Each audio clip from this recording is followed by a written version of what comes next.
कहानी की शुरुआत में हमें इस कहानी के मेन कैरेक्टर को दिखाया जाता है जिसका नाम क्राई एंड्री है। मार्केट में खबर थी कि ग्रीवर्स अपने साथ कुछ नए मेंबर को ले रहे हैं। वो भी इस एग्जाम को देने के लिए जा रहा था। इससे पहले वो 5 बार और गया, पर गिल्ड के लोगों ने उसे कमजोर समझ के वहां से भगा दिया था। जब वो टेस्ट देने के लिए जाता है तो वहां पर वो देखता है कि बहुत सारे लोग टेस्ट देने के लिए आए हैं। उसे नहीं लगता कि इतने सारे लोगों में से कोई उसे चुनेगा, इसलिए वो पहली हिम्मत हार जाता है। जब वो पब के पास लाइन में खड़ा होता है तभी उसको वहां पर एक लड़की मिलती है जिसका नाम लूदा है। वो कहती है कि हे, तुम भी क्या पार्टी ज्वाइन करने के लिए आए हो? लूदा अभी अभी लेवल 3 में प्रमोट हुई है। वो क्राई को देखकर उसका दोस्त बनना चाहती थी, इसलिए वो उसकी तरफ हाथ बढ़ाती है, बट क्राई यहाँ पर हाथ नहीं मिलाता है और कहता है कि मेरा नाम क्राई एंड्री है, तुमसे मिलकर अच्छा लगा लूदा। लूदा उसे काफी परेशान देखती है, इसलिए उसको इस बात का बुरा नहीं लगता कि उसने हाथ नहीं मिलाया। लूदा उसे बताती है कि मैं अकेली थी, इसलिए वाइफ बोल के खजाने को हैंडल नहीं कर सकती थी, इसलिए मैं क्लैन में ज्वाइन होना चाहती हूँ। तभी यहाँ पर एक हट्टा कट्टा आदमी खड़ा होता है। वो उस लड़की से कहता है कि ये जगह तुम्हारे लिए नहीं है, चलो भागो यहाँ से। जिस बात से वो दोनों ही आपस में लड़ने लगते हैं। इतनी देर में यहाँ पर सिक्योरिटी आती है और वो कहती है कि तुम्हें अपना लाइसेंस रद्द नहीं करवाना है तो शांति से लाइन में खड़े हो जाओ। सिक्योरिटी गार्ड को देखकर क्राई यहाँ पर अपना मुंह छिपा लेता है ताकि कोई फिर से उसको यहाँ से निकाल ना दे। जिसके बाद सीन कट होता है और वो लोग अब पब के अंदर पहुंच चुके थे। तभी लूदा कहती है क्या मस्त जगह है, क्या तुम भी कभी इस जगह पे आए हो? क्राई उसे जवाब देता है कि हाँ, मेरा यहाँ पर 5वीं बार है। जिसकी बात सुनकर लूदा को यहाँ पर काफी बुरा लगता है और वो उससे माफी भी मांगती है, पर क्राई कहता है कि चलो कोई बात नहीं, क्योंकि जिसके पास ताकत होती है वो अपनी रैंक बढ़ाते हैं और आगे बढ़ते हैं, और जिसके पास कुछ भी नहीं होता है वो जिंदा रहने के लिए छोटे छोटे मौकों को पकड़ते हैं। तभी लूदा उससे पूछती है कि वो सामने जो पार्टी बैठी हुई है वो पार्टी कौन है? क्राई उसे बताता है कि वो आर्क ब्रेक के मेंबर है। वो बहुत ही पावरफुल पार्टी है, अगर उनने किसी को अपने साथ चुन लिया तो उसकी पूरी जिंदगी ही सवर जाएगी। और जहाँ तक लोग जानते हैं कि उनने काफी टाइम से किसी भी नए मेंबर को अपने साथ ज्वाइन नहीं किया। तभी उनके साइड में ये कुछ चेयर खाली होती है जिस पर कोई नहीं होता है और वो चेयर ग्रीवेंस सोल्स की होती है। वो इस किंगडम की सबसे स्ट्रॉन्ग पार्टी है। इतनी ही देर में वही हट्टा कट्टा आदमी यहाँ पर आ जाता है और वो कहता है कि हे, तुम लोग यहाँ पर अंदर भी आ गए, तुम्हें पता है ना कि चूजों का यहाँ पर कोई काम नहीं। तभी वो हट्टा कट्टा आदमी उनको बताता है कि वो ग्रीवेंस सोल्स की चेयर है। वो लोग कुछ साल पहले इस किंगडम में आए थे, पर अपनी जबरदस्त पावर के साथ उन्हें एक अपनी अलग ही पहचान बना ली है जिन्हें लोग द ग्रीवेंस सोल्स के नाम से जानते हैं। इतनी ही देर में यहाँ पर एक लाल बालों वाला लड़का शोर मचाने लगता है और कहता है कि मेरे पास इतना टाइम नहीं है, मुझे लगता था कि यहाँ पर सिर्फ बेस्ट लोग ही आएंगे, पर यहाँ पर तो भेड़ बकरियां भी आ गई। वो लड़का ग्रीवर्स के साथ ज्वाइन होना चाहता था पर वो लोग यहाँ पर थे ही नहीं, इसलिए उस लड़की को यहाँ पर बहुत ज्यादा गुस्सा आता है। तभी ये तमाशा बंद करने के लिए एक लड़की खड़ी होती है जिसका नाम टीनो है। वो कहती है कि तुम्हें अपनी औकात नहीं भूलनी चाहिए। जिसके बाद यहाँ पर जितने भी लोग होते हैं वो सारी इस फाइट को एंजॉय करने वाले थे। तभी वह लड़का अपनी खतरनाक स्वेट को बाहर निकलता है और टीनो भी अब फाइट करने के लिए तैयार हो जाती है। तभी क्राई लूदा से कहता है कि हमें यहाँ से निकल जाना चाहिए, अगर हम फंस गए तो गए काम से। क्राई छिप छिप कर यहाँ से निकलने की कोशिश कर रहा था, पर टीनो उसकी पावर को महसूस कर लेती है और उसको रोक लेती है और कहती है कि मास्टर आप यहाँ पर कब से हो? इतनी ही देर में आर्क आ जाता है और वो कहता है कि अरे तुम यहाँ पर क्या कर रहे हो, तुम्हें पता है ना कि ये इवेंट तुम्हारे बिना शुरू नहीं होगा। जिस सब कुछ सुनकर लूदा को यहाँ पर कुछ भी समझ में नहीं आ रहा था कि आखिर ये सब चल क्या रहा है। और यहाँ पर जितने भी सारे लोग होते हैं उन सारों की आंखें फटी की फटी रह जाती है, क्योंकि ये ग्रीवेंस सोल्स का लीडर होता है क्राई एंड्री। जिसके बाद सीन फ्लैशबैक में शिफ्ट होता है। वो लोग छोटे थे और ट्रेजर हंटिंग करते थे। तभी क्राई के दोस्तों ने एक बार क्राई की जान बचाई थी, क्योंकि उसको पता नहीं चला कि कमोस्टर उसके पीछे आ गया। उन सारे दोस्तों का सिर्फ एक ही सपना था कि दुनिया का सबसे महान ट्रेजर हंटर बनना है। बट क्राई हर चीज में इतना ज्यादा अच्छा नहीं था जितना कि वो लोग थे, पर फिर भी उसके दोस्त कभी उसको ऐसा महसूस नहीं होने देते थे कि वो कमजोर है और किसी काम का नहीं। जिसके बाद ऐसे ही वक्त बीत जाता है। एक दिन फिर क्राई सोचता है कि वो अपनी ही टीम को छोड़ देगा, क्योंकि वो अपनी वजह से किसी दूसरे की जान खतरे में नहीं डालना चाहता था। और उसके साथ कुछ ज्यादा ही गलत हो जाता है। वो जिस टीम को छोड़ने के लिए आया था वो सारी लोग मिलकर उसको इस टीम का लीडर बना देते हैं, क्योंकि वो लोग नहीं चाहते थे कि क्राई उनकी टीम को छोड़कर जाए, क्योंकि उससे अच्छा कोई नहीं। अगर क्राई नहीं होता तो शायद ग्रीवेंस सोल्स कभी नहीं होती। जिसके बाद वापस से सीन प्रेजेंट में आता है। तभी आर्क कहता है कि तुम्हें आने में बहुत देर होगी। क्राई उसे बताता है कि मैं आज सोकर बहुत लेट जागा था। क्राई आर्क को बताता है कि मेरे पास एक बहुत ही ज्यादा काबिल मेंबर है, अगर मैं कहूंगा तो तुम उसे अपनी पार्टी में लोगे? आर्क उसे जवाब देता है कि बिल्कुल, इसमें भी कोई पूछने की बात है। पर अभी भी यहाँ पर वो लाल बालों वाला लड़का शोर मचा रहा था। तभी क्राई उससे कहता है कि हे, तुम्हारा नाम क्या है? वो लड़का कहता है कि मेरा नाम गिलबर्ट बुश है, मैं लेवल 4 का हंटर हूँ। क्राई यहाँ पर उनमें से किसी एक को चुनना चाहता था, पर उसको समझ में नहीं आता कि आखिर किसको वो चुने, इसलिए वो लक के सहारे सबको छोड़ देता है और अपनी रिंग को निकालकर फेंक देता है और कहता है कि जिसको ये रिंग मिलेगी उसको मैं रिकमेंड करूंगा। ये बात सुनकर गिल्ड में जैसे कि तहलका ही मच जाता है। वो सारी लोग उस रिंग को पकड़ने के लिए दौड़ते हैं, पर तभी टीनो गिलबर्ट के मुंह में एक लात जड़ देती है और फिर उस रिंग को पाने के लिए पूरे गिल्ड के लोग सारे ही आपस में लड़ने लगते हैं। मौके को देखकर क्राई यहाँ से खिसक जाता है, जिसके बाद पूरे ही पब की बैंड बज जाती है। जिसके बाद हमें अगले दिन का सीन दिखाया जाता है, जहाँ पर क्राई के पास एक लड़की आती है और वो इस न्यूज के बारे में उसे बताती है, तुम्हारी वजह से पूरे पब की बहस की आंख हो गई। तभी क्राई उससे पूछता है कि इस हादसे में कोई घायल तो नहीं हुआ?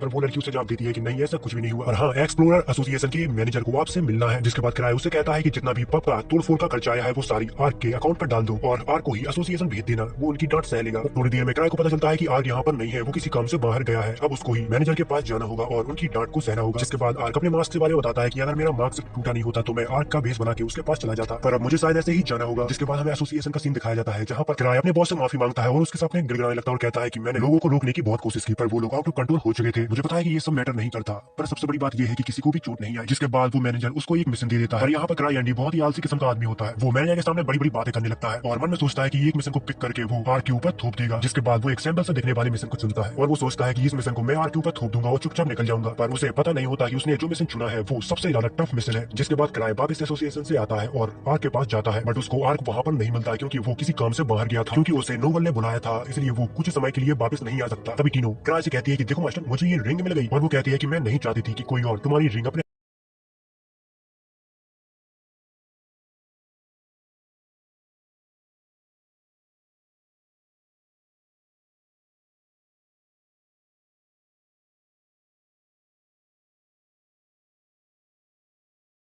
जिसके बाद हमें पास्ट का सीन दिखाया जाता है जहाँ पर क्राई की टीम गिल्ड में अपना नाम जुड़वाने के लिए आई थी। तभी ल्यूक दरवाजे में लात मारता हुआ अंदर जाता और कहता है कि यहाँ पर कौन है सबसे ताकतवर स्वॉर्डमैन। वो हूँ सिर्फ मैं। इन लोगों की एंट्री तो बहुत आंसू होती है, बट यहाँ पर सारे लोग इनको जोकर समझ रहे थे। क्राई को इन सबका ऐसा व्यवहार देखकर उसको काफी ज्यादा शर्मिंदगी महसूस होती है। इन लोगों के साथ आ गया मैं। जिसके बाद ल्यूक अपने डबल शरीर वाले आदमी को बता रहा था कि हमारे लीडर ने कहा है कि अगर कोई योद्धा सिर्फ वेपनों की वजह से योद्धा हो तो वो योद्धा नहीं होता, इसलिए मैं हमेशा लकड़ी की तलवार को इस्तेमाल करता हूँ। जिसके बाद एसोसिएशन के स्टाफ उसको एक लेटर देती है और कहती है यहाँ पर अपना पार्टी नाम और अपना सिंबल बना दो ताकि तुम्हें पहचानने में आसानी हो पाए। बट क्राई ने तो अभी तक इसके बारे में कुछ सोचा भी नहीं था, इसलिए वो अपनी पार्टी का नाम द ग्रीवन सोल्जर देता है और सिंबल में एक स्कल का लोगो बना देता है, जिसको देखकर क्राई के दोस्त काफी निराश होते हैं। जिस पर क्राई कहता है कि मैं तुम्हारा बहुत नेका लीडर हूँ, मुझे लीडर नहीं होना चाहिए, मुझे अपनी पार्टी से निकाल दो। क्योंकि यही तो क्राई चाहता था कि वो लोग उसे पार्टी से निकाल दें और वो लोग अपनी जिंदगी अच्छे से जी पाए, क्योंकि क्राई उनकी पावर लेवल के बराबर नहीं था, जिस वजह से उनको काफी ज्यादा मुसीबत भी झेलनी पड़ती थी। जिसको सुनकर उसके सारे फ्रेंड बोलते हैं कि नहीं ये तो बहुत अच्छा है। जिसके बाद वापस से सीन प्रेजेंट में आता है जहाँ पर ग्रिग कहता है कि मुझे तो अभी भी विश्वास नहीं हो रहा तुम सच में स्ट्रॉन्ग पार्टी के लीडर हो, जिसे लोग 1000 ट्रिक के नाम से जानते हैं। जिसको सुनकर वो लोग शौक रह जाते हैं। तभी तीनों कहती है कि तुम जानते हो ना कि मास्टर कितने ज्यादा ताकतवर है, तो फिर उनके सामने झुक जाओ। जिस पर क्राई कहता है कि रहने दो, तुम उन्हें डरा रही हो। दरअसल जिसके पास सबसे ज्यादा अचीवमेंट पॉइंट होते हैं उन्हें एसोसिएशन एक अलग ही नाम देता है, जैसे कि क्राई को मिला था 1000 ट्रिक। ये एक सेलिब्रिटी बनने की तरह है। जिस पर गिलबर्ट हैरान होता है और कहता है कि मुझे नहीं लगता कि तुम 1000 ट्रिक को मुझसे लड़के दिखाओ, उसके बाद ही मैं मानूंगा। जहाँ पर आर्ट सोचता है कि अरे मैंने तो कभी कहा ही नहीं कि मैं सबसे ज्यादा ताकतवर हूँ। यहाँ पर कुछ लोग हैं जो मेरे नाम के नारे लगाते रहते हैं। जिस पर ग्रेग गिलबर्ट को समझाता है कि तुम ध्यान से बात करो, तुम्हें पता है ना कि सामने कौन है, उससे लड़ना तो तुम भूल ही जाओ, तुम्हें अगर अपनी जान प्यारी हो तो। क्राई उसके बात को बुरा नहीं मानता और यहाँ से जाने लगता है। तभी गिलबर्ट क्राई को लड़ने की चुनौती देने लगता है, जिस पर टीनो कहती है ये सब मुझ पर छोड़ दो, और फिर वो कहती है कि तुमने मेरे मास्टर की बेइज्जती की, इसलिए अब तुम्हें इसका भुगतान तो चुकाना पड़ेगा। जिसके बाद सीन शुरू होता है और गिलबर्ट और टीनो दोनों ही अब लड़ने के लिए आमने सामने होते हैं, जहाँ पर टीनो अपने हथियारों को नीचे डाल देती है और कहती है अगर मैं इनके साथ तुमसे लड़ूंगी तो तुम शायद मर भी सकते हो। जिसके बाद गिलबर्ट भी अपने हथियार को नीचे रख देता और कहता है मैं नहीं चाहता कि लोग कहे कि हथियार से तुम सिर्फ एक लड़की से जीत पाए। जहाँ पर आर्ट सोच में बीता था कि ये दोनों ही लेवल 4 के हैं, पता नहीं कौन जीतेगा। जिसके बाद टीनो गिलबर्ट के ऊपर हमला कर देती है। गिलबर्ट यहाँ पर बहुत ही मुश्किल से उसके हमले से डॉज करता है, बट तभी टीनो की उसमें एक लात पड़ जाती है, जिससे गिलबर्ट बहुत दूर जाके गिरता है। सबको लगता है कि बस गिलबर्ट का खेल खत्म हो गया। जिसके बाद गिलबर्ट उठता है और कहता है कि ये मैच इतनी आसानी से खत्म नहीं हो सकता। तभी टीनो उसको अपने लॉक में फंसा लेती है और फिर थोड़ी देर बाद ये मैच टीनो बहुत ही आसानी से जीत जाती है। यहाँ पर नीचे पड़ा हुआ गिलबर्ट काफी मायूस था। तभी हमें गिलबर्ट का फ्लैशबैक दिखाया जाता है। वो बचपन से ही काफी ज्यादा स्ट्रॉन्ग था। जिसके बाद जब वो बड़ा हुआ तो उसने एक अपनी पार्टी बनाई, पर सारे लोग कमजोर होने के कारण उसको अपनी ही पार्टी छोड़नी पड़ी। जिसके बाद से वापस से सीन प्रेजेंट में आता है जहाँ पर क्राई गिलबर्ट से कहता है कि तुमने अपनी पुरानी पार्टी छोड़ दी क्योंकि लोगों के बीच में तुम्हारी पावर काफी ज्यादा डिफरेंट थी। जिसको सुनकर गिलबर्ट हैरान हो जाता और कहता है कि ये सब तुम्हें कैसे पता। जिस पर क्राई जवाब देता है क्योंकि मैं भी इस चीज से गुजर चुका हूँ, पर हमारी टीम ने उसको नहीं छोड़ा। यहाँ पर क्राई खुद के ही बारे में बात कर रहा था क्योंकि उसकी पावर में और उनकी दोस्तों की पावर में बहुत ज्यादा डिफरेंस था, पर फिर भी उन लोगों ने कभी क्राई को अकेला नहीं छोड़ा। गिलबर्ट को अभी भी क्राई के ऊपर यकीन नहीं होता कि ये इतनी स्ट्रॉन्ग पार्टी का लीडर आखिर कैसे है, पर आज तक किसी ने इसकी पावर को देखा ही नहीं। जिसके बाद क्राई गिलबर्ट के स्वेट के पास जाता है और उसको टच करता है और फिर उसमें से बहुत ही खतरनाक फ्लेम बाहर निकलने लगती है, जिसको देखकर गिलबर्ट भी हैरान होता है कि इतनी खतरनाक फ्लेम वो भी आता है हैंडल नहीं कर पाया और ये आदमी बहुत ही आसानी से इसको कर ले रहा है। जिसको देखकर गिलबर्ट को उसके ऊपर यकीन हो जाता है सच में ये बहुत ज्यादा ताकतवर है, क्योंकि अभी तक उसने अपने हाथों में स्वेट को भी लिया फिर भी उसके अंदर से इतनी खतरनाक फ्लेम बाहर निकल रही है। जिसके बाद सीन सेट होता है और हमें क्राई को दिखाया जाता है जो अपने ऑफिस में बैठा बैठा बोर हो रहा था, क्योंकि उसने टीनो की टीम को एक मिशन पर भेज दिया था जिसमें ग्रीक, लूदा और गिलबर्ट भी होता है। जहाँ पर हमें पता चलता है कि क्राई को रिंग्स का बहुत ज्यादा शौक है और वो यहाँ वहाँ से रिंग कलेक्ट करता ही रहता है और एसोसिएशन का पैसा फूंकता रहता है। जिसके बाद क्राई को याद आता है कि उसको अपने रिंग चार्ज करवाना था और वो एक लड़की के पास आ जाता है। वो लड़की थोड़ी देर बाद डेंजन के अंदर हंटिंग करने के लिए जाने ही वाली थी, पर उससे पहले क्राई यहाँ पर आ जाता है, जहाँ पर वो लोग क्राई की बहुत ज्यादा रिस्पेक्ट करते हैं और उसको एक फैंटम के बारे में बताते हैं कि वो नॉर्थ हाईवे पे आ गया था। थर्ड लेवल के नाइट वहाँ पर मौजूद थे, इसलिए वो सारे ही लोग वहाँ पर मारे गए। लगता है कि वो बहुत ज्यादा ताकतवर फैंटम है। उस सारे लोग मारने के बाद उसने एक वाइट वोल्फ का रूप ले लिया था, ऐसा वहाँ के लोग कह रहे हैं। जहाँ पर क्राई को याद आता है कि उस मिशन के लिए तीनों की टीम को उस जगह के लिए भेजा था। जब वो अपने ही दिए गए मिशन को वापस से चेक करता है तो उसमें बहुत सारे लोग लेवल 5 के होते हैं, बट किसी को नहीं पता कि वो जिंदा है या फिर मर गए, जिस बात से उसको भी काफी चिंता होने लगती है क्योंकि उसने तीनों को भेजा था वहाँ पर। जिसके बाद हमें तीनों की टीम को दिखाया जाता है जो जंगल में उस ट्रेजर को ढूंढ रही थी, और दूसरी तरफ हमें क्राई को दिखाया जाता है जो काफी परेशान था कि उसने इतनी बड़ी गलती आखिर कर कैसी थी। जिसके बाद क्राई खुद ही सोचता है कि अब वो उनकी मदद करेगा, वो उनसे पहले उस ट्रेजर के पास पहुंच जाएगा ताकि उनको फैंटम से ना उलझना पड़े। जिसके बाद वो यहाँ से एक सीक्रेट दरवाजा खोलता है। दूसरी तरफ हमें तीनों को दिखाया जाता है जिनको चलते चलते रात हो चुकी थी, तभी उनके ऊपर एक फैंटम वोल्फ अटैक करता है। दूसरी तरफ हमें क्राई को दिखाया जाता है जो एक बोरी में किसी चीज को भरकर ले जा रहा था, तभी उसको एवा देख लेती है और कहती है कि तुम ये सब कहाँ ले जा रहे हो। जिस पर क्राई जवाब देता है कि मैं तो बस घूमने जा रहा था। जिसके बाद क्राई अपने चेहरे को ढकता है और यहाँ से उड़कर चला जाता है।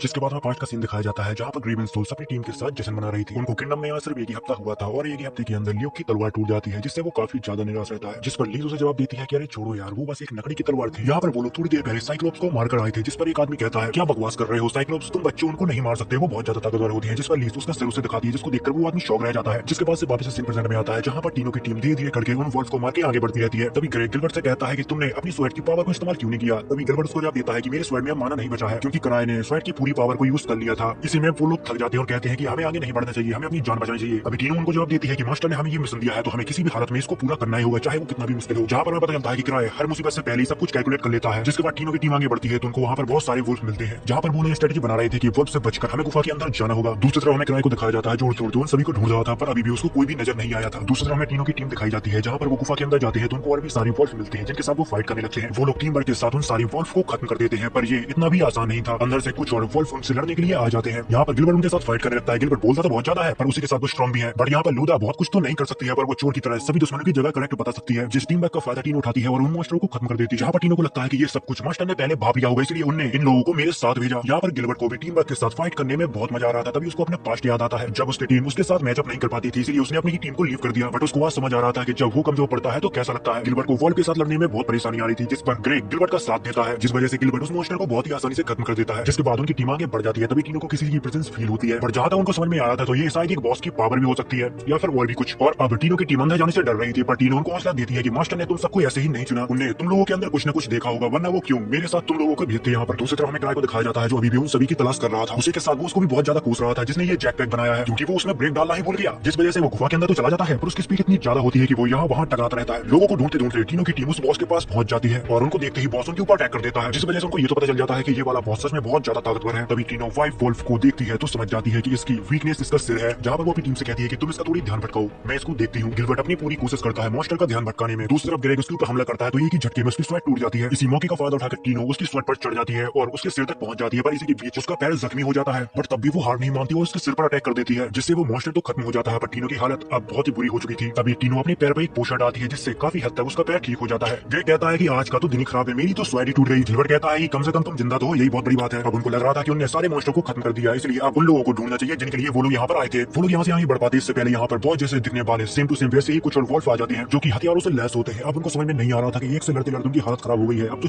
चार है। अब उनके पास कोई भी चारा नहीं था, इसलिए वो लोग यहाँ से भागने का डिसाइड करते हैं। साइड में एक छोटी सी गुफा होती है जिसके अंदर से वो वॉल्फ नहीं आ सकते थे, पर इससे पहले वहाँ तक वो लोग पहुंच पाते। व्हाइट वॉल्फ उनकी चाल को समझ जाते हैं और उनका रास्ता ब्लॉक कर देते हैं, जिस पर गिलबर्ट और ग्रेग कहते हैं कि हम लोग इनका चारा बनते हैं, तुम दोनों यहाँ से भागने की कोशिश करो। तभी टीनो को किराए की रिंग के बारे में याद आता है। उन वॉल्फ की आंखों पर शूट करेगी और यहाँ से भागने की कोशिश करेगी, बट इसके लिए भी थोड़ा टाइम चाहिए, जिस पर गिलबर्ट उन मॉन्स्टरों के साथ भिड़ जाता है। लूथा और ग्रेग भी इसमें उसका साथ देते हैं। मौके को देखकर टीनो उस मॉन्स्टर के मुंह पे शूट कर देते हैं, जिससे उनको थोड़ा टाइम मिल जाता है। तभी गिलबर्ट को बहुत ही तेजी से एक पंच टकराता है, जिससे वो जाके दीवार से टकरा जाता है। अब तीनों की टीम को कोई भी तरीका नजर नहीं आ रहा था जिससे वो यहाँ से बचकर बाहर निकल पाए। तभी अचानक से किराए एक मॉन्स्टर से टकरा जाता है, जिसको देखकर वो सारी मॉन्स्टर उससे डरने लगते हैं। बट जिससे किराए टकराया था वो मॉन्स्टर किराए के ऊपर अटैक कर देता है, बट वो मॉन्स्टर उसको एक खरोच भी नहीं पहुंचा पाता, जिसको देखकर वो सदमे में चला जाता है। जिस पर किराए थोड़ी हीरो बनने की कोशिश करने लगता है, कहता है कि मुझे माफ करना, मेरे पास 17 जिंदगियां हैं। जिसके बाद उसी मॉन्स्टर के ऊपर किराए बहुत ही खतरनाक अटैक करता है, जिसको देखकर तीनों की टीम कहती है क्या ये सच में लेवल 8 है, ये तो सच में बहुत ज्यादा ताकतवर है। जिस पर किराए सोचता है कि ये लेवल 3 का मॉन्स्टर है, पर ये बहुत ज्यादा ताकतवर है। जहाँ पर हमें पता लगता है कि किराए के पास कोई भी पावर नहीं है, उसने ये सब बस शूटिंग रिंग की वजह से किया हुआ था। किराए ने अपनी स्वेट रास्ते में कहीं गिरा दी थी, इसलिए वो अब उनके साथ फाइट भी नहीं कर सकता था। इसलिए वो सोचता है कि मिशन जाए भाड़ में, मुझे अपने घर जाना है, क्योंकि अब उसके पास कोई भी ऑप्शन नहीं बचा हुआ था। इसलिए वो एक रॉकेट को निकालता है और मॉन्स्टर की तरफ फेंकता है, जिससे वहाँ पर धुआं होने लगता है। जिसके बाद वो कहता है अरे मुंह क्या देख रहे हो, भागो यहाँ से। बट जख्मी होने के कारण टीनो यहाँ पर ज्यादा तेजी से नहीं भाग पा रही थी। उसी के साथ किराए भी उसके पीछे पीछे भाग रहा था, बहुत ही स्लोली। टीनो को लगता है कि मॉन्स्टर कितने अच्छे हैं, वो मेरे साथ भाग रहे हैं ताकि मुझे कोई मॉन्स्टर चोट ना पहुंचा पाए। बट सच्चाई तो यह है कि किराए अपनी फुल स्पीड में भाग रहा था, पर वो ज्यादा तेज भाग ही नहीं पाता। थोड़ी देर बाद वो लोग मॉन्स्टर से बहुत दूर चले जाते हैं, जिसके बाद सभी लोग किराए को शुक्रिया कहते हैं, पर वो कहता है कि अरे ऐसा कुछ भी नहीं है। सबकी जान बचाने के लिए किराए टीनो को शुक्रिया कहता है, जिसको सुनकर टीनो फूली नहीं समाती। किराए को टीनो की चोट नजर आती है, इसलिए वो अपने रैलिक से उसकी चोट को ठीक कर देता है। वो लोग आगे तो बढ़ते जा रहे थे, पर उनको यही नहीं पता कि वो लोग जा कहाँ रहे हैं। जिसके बाद सीन पास्ट में शिफ्ट होता है, जहाँ पर किराए अपने दोस्तों को अपने सारे रैलिक दिखा रहा था, जिसको देखकर वो सभी लोग कहते हैं क्या इनमें से हम कोई एक चीज ले सकते हैं। जिस पर किराए कहता है कि तुम्हें जो सी चीज अच्छी लगे वो तुम ले सकते हो। तभी उनमें से एक लड़की एक बैग उठाती है जो उसको बहुत पसंद आता है। किराए उसे बताता है कि ये बैग जितना दिखने में छोटा लगता है उससे वो कई ज्यादा चीजों को स्टोर कर सकता है। उन लोगों का इन चीजों में इंटरेस्ट बढ़ रहा था। तभी किराए उन्हें बताता है ये सिर्फ चॉकलेट रखने के काम आता है। तभी लीज एक ब्रेसलेट को उठा लेती है, अपने हाथ में पहन लेती है और धड़ाम से नीचे गिर जाती है। जिस पर किराए उसे बताता है कि ये एक लिवायत रिंग है, जिसे पहनने से सभी के पूरे सेंसेस खराब हो जाते हैं। दूसरी तरफ लियो के कर्ज स्वेट को उठा लेता है, जिससे वो कर्ज हो जाता है और आउट ऑफ कंट्रोल हो जाता है, और वो कहता है कि मैं दुनिया के सारे इंसानों को खत्म कर दूंगा। जिसके बाद वापस से सीन प्रेजेंट में आता है। वो लोग अभी भी गुफा के अंदर चल रहे थे, वो अभी तक एग्जिट को ढूंढने में नाकाम रहे। सभी लोग किराए के पीछे ऐसे चल रहे थे जैसे कि किराए को रास्ता पता हो, पर सच्चाई तो ये है कि किराए को खुद नहीं पता कि वो जा कहाँ रहा है। मुझे पता है कि ये सब ट्रेनिंग का हिस्सा है, पर हम जा कहाँ रहे हैं। जिस पर किराए सोचता है कि मुझे खुद भी नहीं पता, पर पता नहीं क्यों ये सभी लोग मुझ पर ऐसे निर्भर हो रहे हैं जैसे कि मैं सब जानता हूँ। चलते चलते वो एक ऐसी जगह में पहुंच जाते हैं जहाँ पर 2 रास्ते होते हैं, बट तीनों यहाँ पर दूर से उन लोगों को देख लेती है जिनको ढूंढने के लिए वो लोग यहाँ पर आए थे। जिस पर टीनो कहती है कि मैंने कहा था ना मास्टर जो करते हैं उसके पीछे कुछ ना कुछ वजह होती है। वो लोग लेवल 5 के हंटर थे, पर इस समय पे वो बहुत ज्यादा जख्मी थे। रुडोल्फ जिस पार्टी का लीडर था वो उन्हें ढूंढने के लिए शुक्रिया कहता है, पर टीनो उससे कहती है कि मुझे शुक्रिया मत करो, मेरे मास्टर को करो, क्योंकि उनकी वजह से हम लोग यहाँ तक पहुंचे हैं। जिस पर किराए जवाब देता है कि मैंने ऐसा कुछ भी नहीं किया। रुडोल्फ की पार्टी यहाँ पर काफी समय से फंसे हुए थे, इसलिए उनके पास कोई भी एनर्जी नहीं थी। जिसके बाद किराए अपने बैग से बहुत सारी चॉकलेट निकालता है और सभी को दे देता है। तभी गिलबर्ट क्राई से पूछता है कि आखिर ये काम कैसे करता है, जिस पर क्राई कहता है कि ये एक सीक्रेट है। ग्रे उस पार्टी के लीडर से कहता है कि तुम लोग तो लेवल 5 के हो, फिर भी उन वॉल्फ को नहीं हरा पाए, जिस पर वो जवाब देता है कि हमारा सामना वॉल्फ से नहीं, स्कल पहने हुए एक फैंटम से हुआ था। वो इतना ज्यादा ताकतवर था कि उसने हमें कीड़े मकोड़े की तरह हरा दिया। उसे हम बहुत ज्यादा कमजोर लगे, इसलिए उसने हम लोगों को खत्म नहीं किया। वो फैंटम इतना ज्यादा ताकतवर था कि शायद थाउजेंड स्वेट भी उसको ना हरा पाए। दरअसल थाउजेंड स्वेट क्राई के बचपन के दोस्त ल्यूक का नाम है, जिस पर क्राई सोचता है कि क्या मजाक कर रहे हो, अगर इतना कोई ताकतवर होता, अगर ऐसे फैंटम एग्जिस्ट करते होते तो ल्यूक कब को उन्हें मार चुका होता। पर अभी वो आ गया तो मुझे नहीं लगता कि टीनो उसे हरा पाएगी। क्राई उन सबको बताता है कि हमें यहाँ से जल्दी निकलना होगा और इस टीम को लीड करेगी टीनो, क्योंकि मैं तो ज्यादा भाग ही नहीं पाता। जिस पर टीनो जवाब देती है कि आपके कंपैरिजन में मैं कुछ भी नहीं हूँ मास्टर। जिस पर क्राई उसे जवाब देता है कि ये तुम्हारी ट्रेनिंग का हिस्सा ही है। अभी वो सोचता है प्लीज प्लीज प्लीज मान जाओ ना, क्योंकि ये सब करना मेरे लिए बहुत ज्यादा बोरिंग है। जिसके बाद टीनो इस बात से सहमत होते हैं कि उन्हें इस जगह से जल्दी निकलना चाहिए। वो लोग यहाँ से निकलने ही वाले थे, इतनी देर में उनको कुछ अजीब गरीब आवाज सुनाई जाती है। जिस पर क्राई सोचता है कि अब तो मैं गया पक्का, अगर उस मोस्टर ने मेरे को हमला कर दिया तो 4 बार तो मैं बच जाऊंगा, पर उसके बाद मैं मर जाऊंगा। अभी उनको एक बहुत ही बुरी शक्ति महसूस होने लगती है, क्योंकि वो फैंटम धीरे धीरे उनकी तरफ ही बढ़ रहा था। क्राई को पता था अगर वो उससे लड़ेगा तो मर जाएगा, पर फिर भी वो सभी को पीछे करता है और खुद आगे खड़ा हो जाता है। तभी हमें उसी फैंटम को दिखाया जाता है जो धीरे धीरे इनकी तरफ बढ़ रहा था, जिसके ऑरा को देखकर उन सभी लोगों की फट जाती है। इतनी देर में उस फैंटम के पीछे एक लड़की आती है। वो एक किक मारती है और फैंटम जाके दीवार से बढ़ जाता है। और ये लड़की कोई और नहीं लीज होती है। लीज की किक कितनी ज्यादा पावरफुल होती है कि वो फैंटम जो शेर बना घूम रहा था वो एक पिल्ला बन गया था। लीज यहाँ पर क्राई के ऊपर गुस्सा होने लगती है और कहती है कि मैं तुमसे मिलने के लिए तुम्हारे यहाँ पर आई थी, बट मुझे पता चला कि तुम वहाँ पर हो ही नहीं। तुम ऐसे खतरनाक जगह पे आखिर आई क्यों? टीनो यहाँ पर बहुत ज्यादा डरी हुई थी, क्योंकि उसको पता था अब पहाड़ उस पर ही टूटने वाला है, क्योंकि क्राई को संभालने की जिम्मेदारी उसको ही दी गई थी। गिलबर्ट बीच में बोलने की कोशिश करता है, तभी लीज उसको दूर फेंक देती है, जिससे उसकी बहुत बुरी हालत हो जाती है। ग्रेक और ल्यूदा उसके ऊपर पोषण फेंकते जाते हैं, पर उसको इसका कुछ भी फायदा नहीं होता। क्राई लीज को शांत करवाता और कहता है कि इसमें टीनो की कोई भी गलती नहीं है, उसने व्हाइट वॉल्फ को हराया और इस मिशन को भी बहुत अच्छे से पूरा किया। दूसरी तरफ वो फैंटम एक वॉल्फ को बुलाता है, व्हाइट वॉल्फ उनके ऊपर गन चलाने लगता है, पर यहाँ पर लीज को उनकी गोलियों को फर्क नहीं पड़ता। जिसके बाद लीज बहुत बुरी तरह से व्हाइट वॉल्फ को खत्म कर देती है। मौके को देखकर फैंटम भी उसके ऊपर अटैक कर देता है, पर लीज अपने 2 उंगलियों से उसकी तलवार को रोक लेती है। लीज मार मार के उस फैंटम की बहुत बुरी हालत कर देती है। दूसरी तरफ सभी लोग शौक रहते हैं, क्योंकि उन्होंने लाइफ में पहली बार किसी को इतना ज्यादा ताकतवर देखा था। और ये तो कुछ भी नहीं, ये तो सिर्फ ग्रेवन सोल्स की एक मेमोर है और ये बहुत ज्यादा ताकतवर है। फैंटम को बहुत बुरी तरीके से मारने के बाद लीज का गुस्सा शांत होता है, जिसके बाद हमें अगले दिन का सीन दिखाया जाता है, जहाँ पर गिलबर्ट थाउजेंड ट्रेक यानी कि क्राई के पास अपनी स्वेट को दे जाता है और सभी से कहता है कि मैं अपनी पुरानी पार्टी के पास वापस जा रहा हूँ। दूसरी तरफ हमें क्राई के दोस्तों को दिखाया जाता है, जिन सभी ने वही स्कल वाला मास्क पहना हुआ था।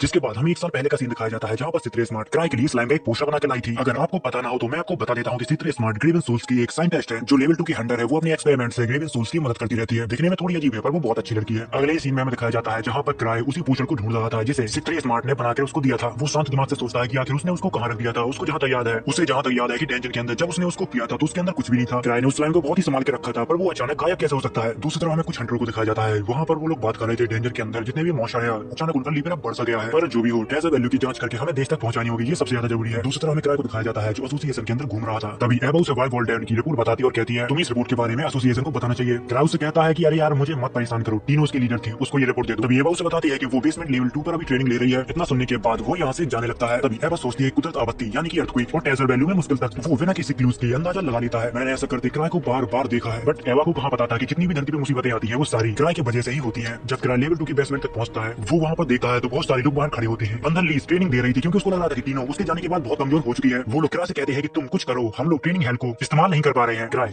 हेल का जब गेट खोल के अंदर जाता है तो वो देखता है कि टीनो बहुत बुरी तरह से नीचे डली हुई है। लीज ने उसे इतनी खतरनाक ट्रेनिंग दी कि वो अधमरी हो गई। जिस पर लीज कहती है बस इतना ही तुम्हारे पास दम था, या फिर तुम मेरे सामने दिखावा कर रही हो। अगर तुम्हें ऐसा लगता है कि मैं तुम्हें नहीं मारूंगी तो ये तुम्हारी गलती है। लीज टीनो को एक किक मारने ही वाली थी, तभी क्राई उसे रोक देता है। बस बहुत हो गया, मैं तुम्हारे जुनून को समझता हूँ, पर मुझे लगता है कि वो अपनी लिमिट पर है। चलो आज के लिए इतना बहुत है। तभी लीज कहती है क्या तुम मुझे रोक रहे हो? जिस पर क्राई हाँ में जवाब देता है, जिस पर लीज हंसने लगती है और कहती है चलो आज का वर्कआउट खत्म हुआ। वो यहाँ से जा पाती है, इससे पहले टीनो उसका पैर पकड़ लेती है और टीनो ने वही मास्क पहना हुआ था जो ग्रेवन सोल्स अक्सर पहना करते हैं। जिसके बाद लीज कहती है चलो शुरू करते हैं। जिसके बाद क्राई भी इन लोगों को मनाने में नाकामयाब हो जाता है। मुझे माफ करना, तुम्हें पता है कि लीज को मनाना कितना मुश्किल है। जिसके बाद सीन कट होता है, जहाँ पर क्राई बात कर रहा था कि ट्रेवलर के ऊपर अटैक हुआ फैंटम वाइफ वॉल्डेन में। पता नहीं क्यों पर क्राई को इस सब चीजों में कुछ गड़बड़ लग रही थी और शायद इसलिए ग्रेक ने क्राई को मिलने के लिए बुलाया है। जिसके बाद सोच लगता है कि अरे आर्क यहाँ पर क्यों नहीं है, अगर वो यहाँ पर होता तो मुझे इतना सारा काम नहीं करना पड़ता। दूसरी तरफ हमें ग्रेक को दिखाया जाता है, जहाँ पर वो कहता है वाइफ वॉल्डेन के पास लाइन में कोई भी चेंज नहीं आया है और हाँ मैंने मटेरियल की क्वालिटी भी नहीं बदली है। और यहाँ पर ग्रेक को कुछ अजीब सा महसूस हो रहा था। दूसरी तरफ हमें कुछ लोगों को दिखाया जाता है, जहाँ पर वो लोग बात कर रहे थे कि सोचने की बात है, हम लोग जो काम कर रहे हैं उसे तो भगवान भी नहीं प्रेडिक्ट कर सकता है। इन सारे लोगों का एक ग्रुप होता है। यहाँ पर जितनी भी घटनाएं घट रही थी वो सभी की वजह से घट रही थी। जहाँ पर वो लोग बात कर रहे थे कि हमारी चाल कोई भी हंटर नहीं समझ सकता, पर एक आदमी है थाउजेंड ट्रेक जिसको हम कभी भी अंडर एस्टिमेट नहीं कर सकते। जब तक उन्हें पता नहीं चलता तब तक वो उन्हें व्हाइट वॉल्ट में उलझे रहेंगे। जब तक इनके पास मौका है ये वाला रिसर्च सेंटर छोड़ के कहीं और जाके अपना रिसर्च सेंटर बना ले। दूसरे तरफ में क्राई को दिखाया जाता है, जहाँ पर वो सपना देख रहा था कि पूरी सिटी में बस स्लाइम ही स्लाइम फैल चुका है। अचानक वो जाग जाता है। वो शिटरी की स्लाइम का सपना देख रहा था, उसको लगता है सच में वो बहुत ज्यादा डेंजर है। तभी वहाँ पर लीज भी उठती है और क्राई को पता चलता है कि वो उसकी सादा के सो गई थी। तभी तो उसे इतनी ज्यादा गर्मी महसूस हो रही थी, क्योंकि लीज को एक आदत थी वो हमेशा क्राई के बेड में आके सो जाती थी। तभी लीज उससे कहती है क्या तुम आज फ्री हो, क्योंकि मैं आज छुट्टी ले रही हूँ। क्राई तो अपना सपना ही नहीं भूल पा रहा था, पर वो इसे बहुत बुरी सपने की तरह भूलने की कोशिश करने लगता है। अगले ही दिन हमें ग्रेक को दिखाया जाता है, जो क्राई से मिलने के लिए वहाँ पर आता है। तभी वहाँ पर लीज के साथ क्राई घूमने के लिए जाने वाला था, जिस पर लीज उसे बताती है कि आज तुम इसको कोई भी काम नहीं दे सकते, आज ये मेरे साथ बिजी है। जिस पर ग्रेक उसे बताता है कि तुम यहाँ पर वापस क्यों आई, जिस पर लीज कहती है कि मेरे पास तुम्हारे लिए वक्त नहीं है, इसलिए चलो फुटो यहाँ से। और फिर इसी बात पे वो दोनों ही आपस में झगड़ने लगते हैं। तभी लीज उसमें एक किक रगड़ देती है। ग्रेग भी उसकी किक को बहुत ही आसानी से रोक लेता है और फिर इन दोनों की फाइट ऐसे ही चलती रहती है। तभी क्राई काइना को चाय के लिए पूछता है, जिसके बाद काइना क्राई से पूछती है तुम व्हाइट वुल्फ डैन गए थे ना, अगर तुम्हें वहाँ पर कुछ अजीब लगा तो प्लीज हमें बताओ। जिस पर क्राई कहता है कि मैं ज्यादा ध्यान दे रहा हूँ दूसरी दिक्कतों को सोचकर, पर माफ करना मैं अभी तुम्हें उसके बारे में कुछ भी नहीं बता सकता, क्योंकि क्राई तो बस अपने स्लाइम को ढूंढ रहा है। दूसरी तरफ ग्रेग और लीज लड़ लड़कर पूरा एसोसिएशन ही तबाह कर देना चाहते थे। जिस पर क्राई कहता है बस बहुत हुआ, अब रुक जाओ, हमारी बात यहीं पर खत्म हुई, बस तुम्हें थोड़ा शांत हो जाना चाहिए ग्रेग। जिसके बाद क्राई और लीज शॉपिंग करने के लिए और छोटी सी डेट के लिए मार्केट आ जाते हैं। तभी उनको एक आदमी देख रहा था जिसको लीज पकड़ लेती है।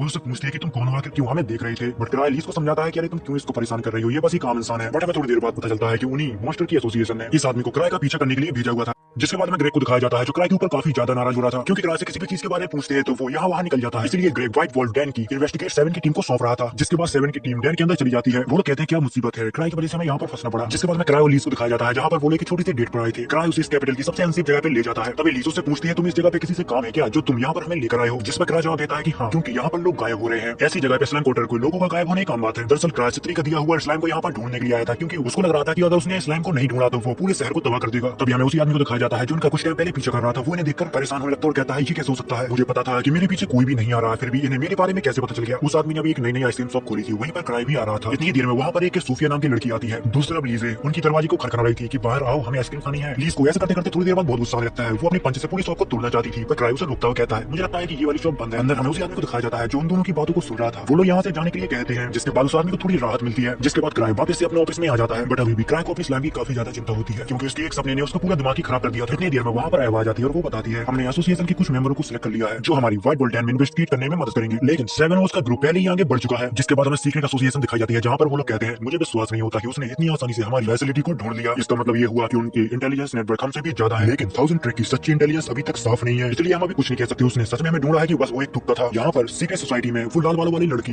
यानी कि सोफिया भी होती है। वो उन सबको 1000 ट्रैक से लड़ने के लिए कहती है। इतना सुनकर सभी लोग डर जाते हैं, क्योंकि क्राई लेवल 8 का है और सबसे बड़ी बात यह है कि वो ग्रीवन सोल्स का लीडर है। किसी को नहीं पता कि वो कितना ज्यादा ताकतवर है। जिस पर सोफिया जवाब देती है कि मैं भी देखना चाहती हूँ कि वो कितना ज्यादा ताकतवर है और मेरी डिफेंस सिस्टम उसके सामने कितना टिक पाता है। जिसके बाद में टीना को दिखाया जाता है वो जब एसोसिएशन पहुंचती है तो वहाँ पर बहुत ज्यादा भीड़ होती है। तभी वो एक आदमी से पूछती है कि यहाँ पर क्या चल रहा है। वो बताता है कि एसोसिएशन की कोलैबोरेशन से सभी लोगों को व्हाइट वुल्फ डैन में भेजा जाएगा। यहाँ पर जितने भी लोग होते हैं वो सारे हंटर्स होते हैं। इतनी देर में क्राई और एवा भी यहाँ पर आ जाते हैं। जहाँ पर क्राई उन सबसे पूछता है कि तुम लोग कौन हो, यहाँ पर क्या कर रहे हो। तभी एवा उसे बताती है कि ये सारे लोग डैन की जांच पड़ताल करने के लिए यहाँ पर आए हैं। जिस पर क्राई जवाब देता है कि इतने सारे लोगों को बेच रहे हैं, इन सभी लोगों की भरपाई करने के लिए एक हाथ और एक पैर को बेचना पड़ेगा। तभी क्राई कहता है कि हमारे सभी मेंबर एलाइट हैं, इसलिए मुझे नहीं लगता कि इतने सारे लोग उसे संभालने के लिए काफी होंगे। मेरे हिसाब से आधे लोग काफी हैं। जिसके पास सुनकर लोगों के बीच डर को माहौल बन जाता है। वो लोग कहते हैं आधे लोग, ये तो बिल्कुल भी नहीं हो सकता। तुम्हें पता है ना कि वो डैन कितनी ज्यादा खतरनाक है। क्राई को लगता था वो बस एक डैन लेवल 3 का ट्रेजर वैल्यू है, पर अब वहाँ पर कुछ ज्यादा ही अलग होने लगा है, क्योंकि वहाँ के जो मॉन्स्टर है वो पहले से बहुत ज्यादा ताकतवर हो गए हैं। लेवल 3 और 4 तो उनके सामने टिक ही नहीं पाते। तभी क्राई कहता है ठीक है, अगर तुम्हारा इच्छा है तो तुम उसके अंदर जा सकते हो। मुझे लगा था कि आधे लोग काफी होंगे, पर तुम्हें अगर जाना हो तो जा सकते हो, मुझे इससे कोई फर्क नहीं पड़ता। इतनी देर में यहाँ पर लीज आ जाती है और वो कहती है अगर मैं होती तो आधे भी नहीं लेती, क्योंकि मैं अकेले ही जाती। जहाँ पर सभी लोग कहते हैं कि अरे हम भी स्ट्रॉन्ग है यार, हम उन मॉन्स्टरों से लड़ेंगे और उनको खत्म करके वापस भी आ जाएंगे। तभी लीज क्राई के पास जाती है और कहती है कि ये जॉब मुझे दे दो। बट क्राई सीधा उसके मुंह पे मना कर देता है, क्योंकि मैं नहीं चाहता कि ये सब तीनों के लिए बहुत दर्दनाक हो, और साथ ही वहाँ पर पहले ही बहुत लोग मौजूद हैं। जिसके बाद क्राई सभी लोगों को डेंजर में जाने के लिए हाँ कह देता है। दूसरी तरफ हमें 7 की टीम को दिखाया जाता है जो डेंजन की तरफ आगे बढ़ते जाते हैं। तभी डैन में जाने से पहले एक आदमी क्राई के पास आता है और उससे पूछता है कि हमें डेंजन में किसी चीज का ध्यान रखना होगा क्या। तभी क्राई कहता है कि तुम्हें एक स्लाइम को ढूंढना है। तभी वो आदमी कहता है भला डेंजन में स्लाइम क्या कर रहा होगा, लेकिन ऐसा होता है तो ध्यान रखना वो कोई नॉर्मल स्लाइम नहीं होगा। जिसके बाद में सीक्रेट एसोसिएशन को दिखाया जाता है जो किसी बारे में बात कर रहे थे। यह हमारी रिसर्च का परिणाम है, एक नाना मटेरियल डिवाइस किसी खोज में कहीं पहुंचाने की बात कर रहे थे। बट उसमें एक बहुत बड़ी प्रॉब्लम होती है, क्योंकि उस रास्ते के बीच 1000 ट्रेक आ रहा था। अगर किसी भी चीज में 1000 ट्रेक आया तो उसकी टीम ग्रीवन सोल्स भी उस लफड़े में पड़ जाती है। अगर उन लोगों ने हमारी रिसर्च के बारे में पता लगा लिया तो फिर हम गए काम से। तभी सोफिया कहती है कि कोई दिक्कत की बात नहीं, मेरा डिफेंस सिस्टम बहुत ही ज्यादा ताकतवर है। सोफिया के बारे में हम ज्यादा तो नहीं जानते, पर इतना है कि उसका दिमाग बहुत ज्यादा तेज है और वो किसी भी चीज को बहुत ही आसानी से कर लेती है बिना कोई सबूत छोड़े, क्योंकि उसके दिमाग में कुछ ऐसा चल रहा था जिससे वो पूरी ग्रीवन सोल्स को संभाल सकती है। दूसरी तरफ हमें 7 की टीम को दिखाया जाता है जो मॉन्स्टर को मारते मारते डेंजन के काफी अंदर तक आ गई थी। उन लोगों ने जहाँ तक अपनी सभी जांच पड़ताल कर ली थी, जिसके बाद उनके पास एक कॉल आता है और दूसरी तरफ से कोई उसे कहता है कि तुम अगर काम हो गया हो तो डेंजन से बाहर आ सकते हो। जिसके बाद दूसरी तरफ हमें क्राई को दिखाया जाता है जहाँ पर उसको समझ में नहीं आ रहा था कि उसको आखिर क्या करना चाहिए। क्राई ओवर थिंकिंग वाला बंदा है। यहाँ के कुछ लोग ये भी कहते हैं कि क्राई फ्यूचर देख सकता है। तभी लीज क्राई से कहती है कि मैं तुम्हारे सामने लड़ने के लिए बहुत उत्सुक हूँ, क्योंकि पिछली बार मैं अपनी पूरी पावर तुम्हें नहीं दिखा पाई। वो लोग यहाँ पर बात कर रही है, इतनी देर में यहाँ पर स्त्री स्मार्ट आ जाती है। अरे क्या चल रहा है गाइस, कैसे हो। तभी लीज कहती है क्या तुम पार्टी में से सिर्फ अकेले ही आई हो। जिस पर सित्री कहती है कि मैं किसी ऐसे से बात नहीं करना चाहती जो पार्टी छोड़कर घर भाग जाए। इसके बाद वो कहती है कि मैंने सोचा कि क्राई को मेरी स्किल की काफी जरूरत होगी, इसलिए मैं यहाँ पर चली आई, क्योंकि एक एसोसिएशन है जो मानव मटेरियल को इकट्ठा कर रही है, हमें ऐसा करने से उनको रोकना होगा। यहाँ पर क्राई किसी भी बात को सीरियसली नहीं ले रहा था, क्योंकि उसको बस अपनी स्लाइम की चिंता थी। C3 का स्लाइम एक ऐसा प्रोडक्ट है जो काफी इंप्रूव हुआ है, लेकिन फिर भी ये एक फेलियर रहा। तभी वो क्राई से कहती है कि तुम उससे मत घबराओ, मैंने उसको ऐसा एडजस्ट किया है जैसे कि वो तुम्हारे ऊपर और मेरे ऊपर हमला नहीं करेगा। भले ही वो मटेरियम एलो कैप्सूल से बाहर निकल जाए, बट वो डायमेंशनल लॉकर से बाहर कैसे निकल गया मुझे तो अभी भी समझ में नहीं आ रहा। जैसा कि मैंने पहले बताया कि वो कोई आम स्लाइम नहीं है, वो इतनी ताकत रखता है कि पूरी कैपिटल को खत्म कर सकता है। जिसके पास सीन शिफ्ट होता है तभी मैं 7 को दिखाया जाता है, जिसके पास वही आदमी आता है जिसको क्राई ने उस स्लाइम के बारे में बताया था, जिसके बाद 7 सभी लोगों को यहाँ पर इकट्ठा करता है। यहाँ पर कभी भी किसी को एक स्लाइम दिख सकती है तो उससे थोड़ा बच कर रहना, क्योंकि क्राई ने बताया कि वो बहुत ज्यादा खतरनाक है, इसलिए कोई भी उससे अकेले बढ़ने की कोशिश नहीं करेगा। अगर यहाँ पर किसी को स्लाइम दिखाई देती है तो वो सबसे पहले मुझे आकर बताएगा। जहाँ पर कुछ लोग कहते हैं कि नहीं नहीं नहीं ये बिल्कुल भी नहीं हो सकता, क्योंकि स्लाइम अगर आ भी गई यहाँ पर तो वो हमारे पैरों के नीचे दबके मर जाएगी। जिस पर 7 ने बताता है कि मैं किसी आम स्लाइम की बात नहीं कर रहा, उनके सामने हमारी स्वाइट किसी भी काम की नहीं। यहाँ पर कुछ लोग उस स्लाइम को अलग अलग तरीकों से मानने की सोचने लगते हैं। तभी 7 को गुस्सा आने लगता है, कहता है कि वो साला कंजूस आदमी कभी भी इंफॉर्मेशन को अच्छे से नहीं बताता। तभी यहाँ पर एक अजीब सा आदमी खड़ा होता है, वो कहता है अगर तुम्हें स्लाइम से इतना ज्यादा डर लग रहा है तो छोड़ दो, हम उससे निपट लेंगे। अगर वो दिखाई दे तो तभी 7 कहता है तो फिर ठीक है, बेकार में मत मरना। इतनी देर में वहाँ पर एक लड़की हाथ उठाती है और कहती है क्या मैं कुछ बोल सकती हूँ? मैं एक एल्केमिस्ट हूँ और मेरा नाम तारिया है। मैं क्लैन की लेबोरेटरी में C3 के साथ थी, हम दोनों मिलकर रिसर्च कर रहे थे कि स्लाइम के साथ क्या क्या हो सकता है। तभी 7 कहता है तो फिर तुम उसके वीक पॉइंट के बारे में जानते होगे। तभी वो बताती है कि मैंने वो C3 ने स्लाइम को मारने के लिए एक पोस्टर बनाया था, जिसका सिर्फ स्लाइम के ऊपर असर होता है और किसी भी चीज के ऊपर असर नहीं होता। अगर कोई चीज उससे जुड़ी हुई है तो वो उसको खत्म कर देता है। जिसके बाद हमें वही सीक्रेट एसोसिएशन को दिखाया जाता है। वो लोग कहते हैं कि हमारी रिसर्च बहुत पावरफुल है और लगता है कि अब समय आ चुका है। हम 100 से भी कम हंटरों का सामना कर रहे हैं और उनमें से कुछ ही लोग हैं जो ठीक ठाक पावर को होल्ड करते हैं। दूसरी तरफ 7 और उसके सारे साथियों ने पूरा डेंजन छान मारा था पर उनको अभी तक कुछ भी नहीं मिला। वही चिड़चिड़ा आदमी आता और कहता है अगर तुम पीकर ऑर्डर नहीं देते तो ये कुछ घंटों का ही काम होता, बेहतर होगा कि तुम अपने मास्टर के सामने जाकर प्रे करो, क्योंकि वो तो कभी आने का कष्ट नहीं करता। जिसके बाद वो आदमी जंगल की तरफ टहलने के लिए चला जाता है। उस आदमी को टहलते टहलते रात हो जाती है। वो रास्ते में चलते चलते 1000 ट्रिक को बुरा भला कहने लगता है और कहता है कि उसकी वजह से मेरा पूरा दिन खराब हो गया। इतनी देर में यहाँ पर उसको कुछ खतरनाक आवाज सुनाई देती है, जिसका पीछा करते करते वो एक ऐसी जगह पे पहुंच जाता है जहाँ पर एक वॉल फैंटम बंधा हुआ था। वो लोग उसके ऊपर एक्सपेरिमेंट कर रहे थे, क्योंकि माना मटेरियल को इस्तेमाल करके ट्रांसफॉर्मेशन को हासिल किया जा सकता है। ऐसा करने से वो फैंटम पहले से कुछ ज्यादा ही ताकतवर हो जाते हैं। वो लोग उस वॉल्फ के अंदर एक इंजेक्शन को इंसर्ट कर पाते इससे पहले वो हंटर उनके ऊपर हमला कर देता है। पहले हम सबको लगा था कि ये आदमी एकदम फालतू है, पर ऐसा नहीं है, ये आदमी काफी ताकतवर है। यहाँ पर वो उन दोनों ही लोगों को बहुत बुरी तरह से मारता है। तभी वो सीक्रेट सोसाइटी का आदमी कहता है कि तुम लोग यहाँ पर क्या कर रहे हो, क्या तुम्हें 1000 ट्रिक ने भेजा है? जिस पर वो आदमी जवाब देता है ऐसा कुछ भी नहीं है, ये सब मैंने किया। इसके बाद वो आदमी हंसने लगते हो कहते हैं तो फिर यहाँ पर 1000 ट्रिक नहीं है। और फिर कुछ ही देर में वो लोग उस मॉन्स्टर के ऊपर इंसर्ट कर देते हैं वो मैना मटेरियल, और फिर देखते ही देखते वो मॉन्स्टर एक स्लाइम का रूप ले लेता है।